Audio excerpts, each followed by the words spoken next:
one knew. He didn't tell anyone. And I know why. It was because of me. Because he was afraid that I was some sort of carrier. This makes the third person that I've been with that died. I went and begged Emma to please test me to see if I'm giving this to people. She told me she couldn't because they don't know exactly what they were looking for. Albert. I think I loved him the most, and he just went by so fast. His mom wanted to see him in Phoenix before he died, so we get permission to Emma, and I bundle him all up to go to the plane. And when we get to the plane, the pilot wouldn't fly, and I refused to leave. He would have been so proud of me at that moment.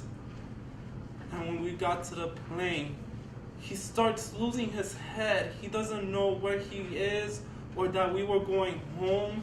And then he starts doing it all over his pants. Pissing, shitting everywhere.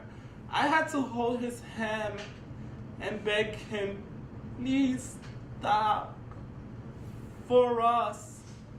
For Bruce and Albert.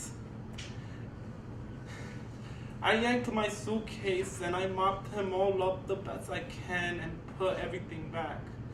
And when we finally got back to Phoenix, the police van was waiting for us.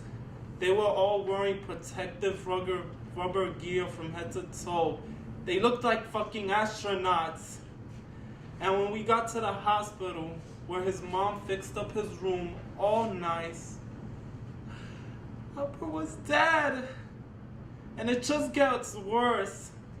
The doctor refused to put a death certificate for a cause of death on the death certificate. And without a death certificate, the undertakers wouldn't ship him. Neither would the police. So finally we get what you would call it, old orderly who led us to the back alley with a heavy-duty glad bag, and they threw my Albert in the garbage. And then he had the nerve to say, hey, you see what a big favor I did for you? Give me $50.